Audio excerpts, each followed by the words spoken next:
श्रीमद् भगवद गीता अध्याय 17 श्लोक 15। जो उद्वेग न करने वाला, प्रिय और हितकारक एवं यथार्थ भाषण है तथा जो वेद शास्त्रों के पठन पाठन का एवं परमेश्वर के नाम जप का अभ्यास है, वही वाणी संबंधी तप कहा जाता है। वाणी संबंधी तप, बोलने का तप। क्या बोलते हैं, कैसा बोलते हैं? मीठा बोलते हैं, मिक्स बोलते हैं, कड़वा बोलते हैं। अब ये हमारे ऊपर है। तो वाणी का तप भगवान बता रहे हैं।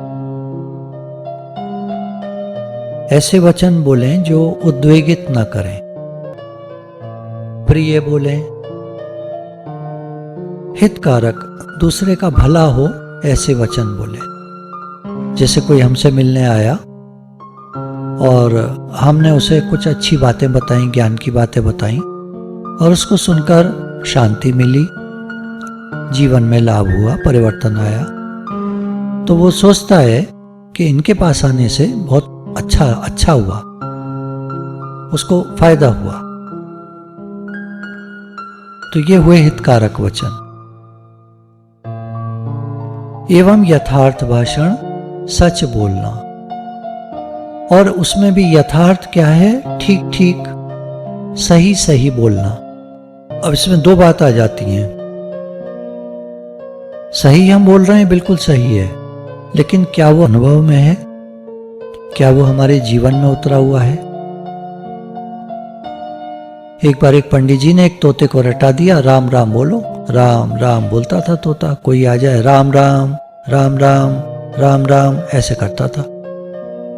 तो एक बार एक दुकानदार उस घर के आगे से निकल रहा था, पंडित जी के तोते को बोलते हुए सुना। पंडित जी से कहा, पंडित जी ये तोता मुझे दे दो, मेरे घर में बड़ी कलह है, बीवी लड़ती है, बच्चे बुरी तरह करते हैं, कोई ढंग से चलता नहीं है। कम से कम ये तोता राम राम कहेगा तो घर का वातावरण तो कुछ अच्छा होगा, तो आप मुझे इसको दे दो। पंडित जी लाए थे 25 रुपए का, खरीद कर धीरे धीरे वो तोता राम राम बोलने लगा था। उन्होंने कहा, मैं तो 500 रुपए में दूंगा। साहूकार ने कहा, भाई 500 रुपए का तोता तो बहुत ज्यादा बता रहे हो तुम, 250 ले लो। नहीं 250 तो बिल्कुल नहीं लूंगा, चलो 400 दे दो। बात हो गई। ले गए वो साहूकार, घर में अपनी लटका लिया बाहर वरांडे में। अब वो तोता राम राम कहे। एक दिन घर के आगे से रानी की सवारी निकल रही थी। रानी ने सुना तोते का, बड़ा अच्छा लगा। मेरे महल में तो इतनी अशांति है, कम से कम राम राम की आवाज गूंजेगी तो अच्छी बात है। उसने अंदर कहलवाया, भाई तोता हमें चाहिए। साहूकार ने सोचा, मना करता हूं तो प्रॉब्लम हो जाएगी, देना तो पड़ेगा, पैसे ले लो। तो उन्होंने कहा 5000 रुपए का है। रानी साहिबा ने 5000 रुपए भिजवा दिए, तोता ले गई। अब तोता जो है राम राम कहे, राम राम कहे। पंडित जी एक बात कहा करते थे जब कथा करते थे, राम नाम कहो तो बंधन छूटे, राम नाम कहो तो बंधन छूटे। बात तो सच्ची है, लेकिन शायद पंडित जी खरे उतरे हुए नहीं थे उस बात पर। तोते ने सुन तो लिया था, लेकिन उसको उसका असर कुछ नहीं हो रहा था। बंधन तो जैसा था वैसे तो पहले था।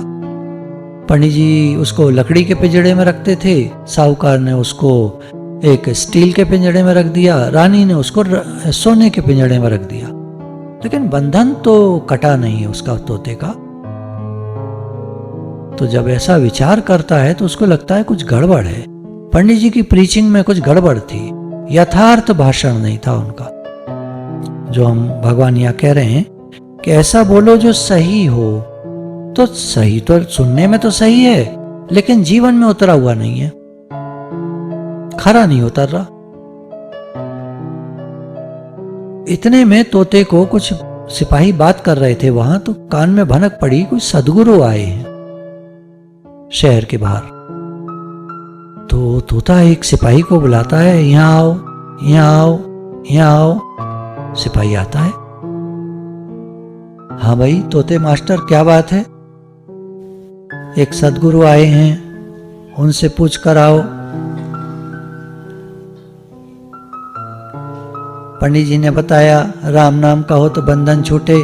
बंधन तो कटा नहीं, बंधन और बढ़ गया। यहाँ तो सिपाही लगे हुए हैं, उड़ने का कोई चांस नहीं है। पूछ कर आओ बंधन कैसे छूटे। सिपाही ने कहा, भाई तुम मुझे मरवाएगा क्या? नहीं, पूछ कर आओ, रानी से शिकायत कर दूंगा। अरे रे ये मत करना, ये मत करना, मैं पूछ कर आऊंगा। कल जाऊंगा उधर, मेरी ड्यूटी है, बाहर कुछ काम है, कल पूछ कर आऊंगा। ठीक है। अब अगले दिन सिपाही गया, संत जी से मिला, कहानी सुनाई सारी उसकी। तो संत जी ने सांस चढ़ाई और एकदम समाधि में चले गए। सिपाही घबरा गया, ये क्या हुआ? ये कहीं बेहोश तो नहीं हो गए? क्या प्रॉब्लम हो गई? उसको तो मालूम नहीं था, समाधि लग गई इनकी। वो एकदम भागा भागा तोते के पास पहुंचा। ये तूने क्या कह दिया? मैंने आवाज, अभी तो लोगों ने मुझे देखा नहीं, लोग मेरी पिटाई करते वहां पर। वह हुआ क्या? वह ऐसे ऐसे मैंने उनको सब बताया। स्वामी जी ने सांस चढ़ाई और एकदम चुप हो गए। तोते ने सांस चढ़ाई और एकदम फट से गिर पड़ा। और एक तो वो पता नहीं क्या हो गया था, ये तोता तो मर गया। ओहो। सिपाही ने उसको निकाल करके और जैसे बाउंड्री होती है उसके बाहर फेंक दिया कि ये तो मर गया। रानी साहिबा को कह दिया तोता तो मर गया अचानक। अच्छा। तोता जो था जैसे ही उसको फेंका, फुर्र उड़ गया और पहुंचा जहां पंडित जी कथा करते थे। पंडित जी आज भी कथा कर रहे थे, राम नाम का हो तो बंधन छूटे। तोता बैठ गया पेड़ की डाली पर और चिल्लाया जोर से, यूं मत कहो रे पंडित झूठे, सतगुरु मिले तो बंधन छूटे।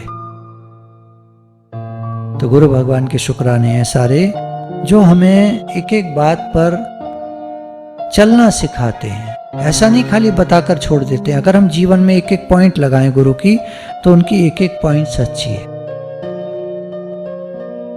तो यहां भगवान कह रहे हैं कि यथार्थ भाषण, यानी जो मन और इंद्रियों द्वारा अनुभव किया गया हो, ठीक ठीक वैसा ही कहने का नाम यथार्थ भाषण है।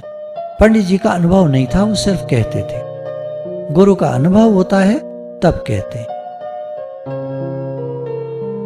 तथा जो वेद शास्त्रों के पठन का एवं परमेश्वर के नाम का जप का अभ्यास है, वही वाणी संबंधी तप कहा जाता है। उसके बाद मुख से बोलना तो वेद शास्त्रों का उच्चारण करना, वो वाणी बोलना जो वेदों में लिखी है। हमारा उद्धार कैसे हो, हमारा भला कैसे हो। फिर भगवान के नाम का जप का अभ्यास, पूरा टाइम जब जब समय मिले, हरे कृष्ण कृष्ण कृष्ण हरे हरे, हरे राम राम राम हरे हरे। तो परमेश्वर के नाम जप का अभ्यास, ये वाणी संबंधी तप कहा जाता है। ये वाणी संबंधी तप है। 16वां श्लोक। मन की प्रसन्नता, शांत भाव, भगवत चिंतन करने का स्वभाव, मन का निग्रह और अंतःकरण के भावों की भली भांति पवित्रता, इस प्रकार यह मन संबंधी तप कहा जाता है। अब मन का निग्रह, मन का कंट्रोल। एक बार एक गुरुजी चेला नहीं बनाते थे। एक राजा आया वहां पर, गुरुजी उस समय कहीं गए हुए थे।